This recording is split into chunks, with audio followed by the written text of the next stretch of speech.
You have a piano collecting dust in your living room? I say Christmas is the best time of year to check piano off that bucket list.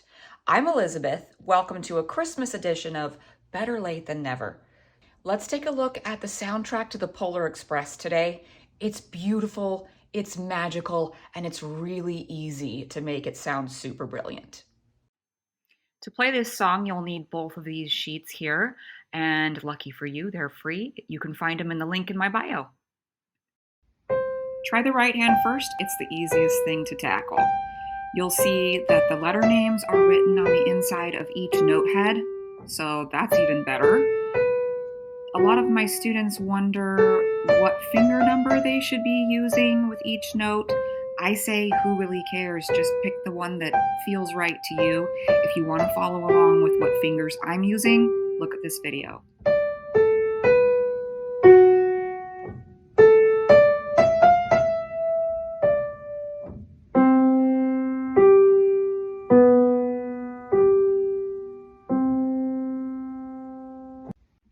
These are the left-hand chords, and pro tip for you, the more familiar you are with these chords, the more brilliant you'll be able to make this song as you get more comfortable with it.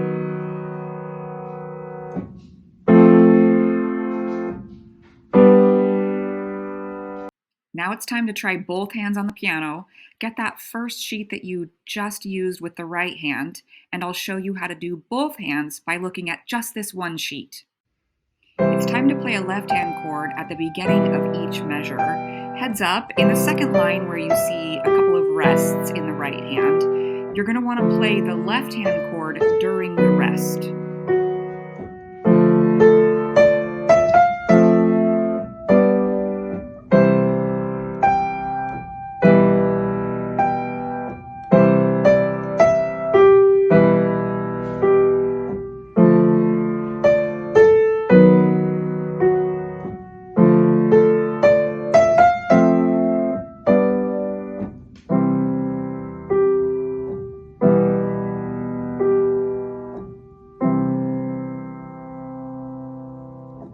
Okay, you're doing great. When you're ready to take it to the next level, try using these same chords, but in a little bit different way. Watch this.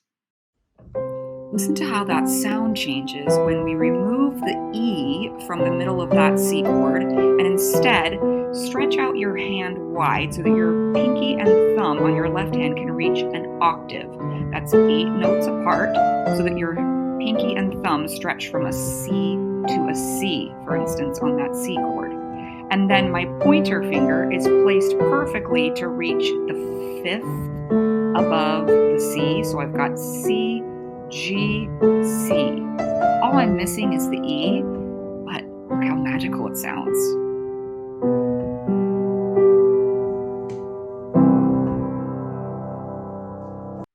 Last, I want to show you what it would look like if we took it just a few steps further.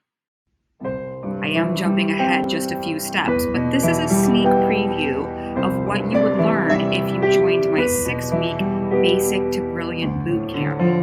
In the later weeks of the boot camp, we will be learning how to use your left hand in these arpeggio patterns, where instead of using just the C, E, G in block form like you see on this paper on the left, you would spread your hand out like you did in the step before this, but you would play an octave lower and going up the piano in arpeggios, which is the Italian word for harp. So you can see how magical it makes this song when you add in these really extra special steps.